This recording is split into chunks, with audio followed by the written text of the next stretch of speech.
बात होती है एक गांव से। नाम था धारपुर। उस गांव में एक 300 साल पुराना कुआं था।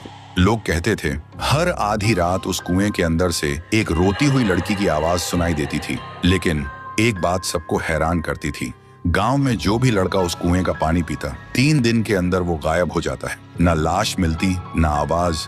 इसी गांव में शहर से एक लड़का आया था, रवि। वह छुट्टियों में अपनी नानी से मिलने आया था।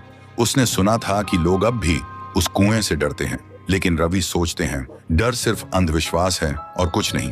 एक दिन धूप में घूमते हुए रवि को प्यास लगी और बिना किसी से पूछे वो सीधा उस श्रापित कुएं से पानी पीने चला गया। जैसे ही रवि ने कुएं में झांका, उसकी आंखों के सामने कुछ सुनहरा चमका और पानी में एक लड़की का चेहरा दिखाई दिया, रोता हुआ, आंसुओं से भरा हुआ। रवि घबरा गया और तुरंत वहां से भाग गया।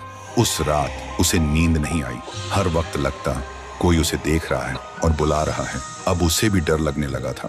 फिर सुबह रवि ने एक बुजुर्ग से पूछा, दादा, ये गांव का कुआं इतना डरावना क्यों है? बुजुर्ग हांफते हुए बोलते हैं, बेटा, ये कुआं इतना भयानक क्यों है और उस कुएं में ऐसा क्या है जो सिर्फ लड़कों को ही अपना शिकार बनाता है? आज तक इसका राज कोई समझ नहीं पाया। रवि बोलता है, तो क्यों ना हम एक तांत्रिक को बुला लें जो इस राज का पता लगा सके।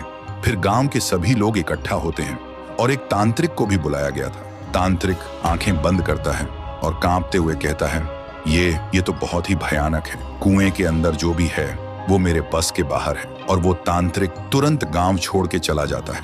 गांव वालों के चेहरे पे डर और गहरा हो जाता है, लेकिन रवि के मन में अब सवाल उठते हैं, उस दिन मैंने जो देखा, क्या वो सिर्फ मेरा वहम था? और आज तांत्रिक ने क्या देखा जो डर के भाग गया? उसी दिन अमावस्या की रात थी। रवि कुएं के पास एक पेड़ के पीछे छुप जाता है। ठीक आधी रात को कुएं के अंदर से एक अजीब सी आवाज आती है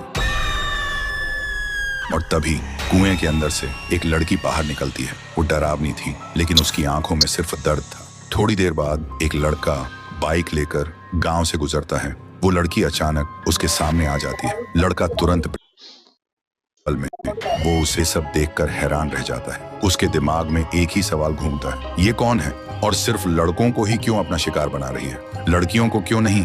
तो दोस्तों, अगर आपको पता करना है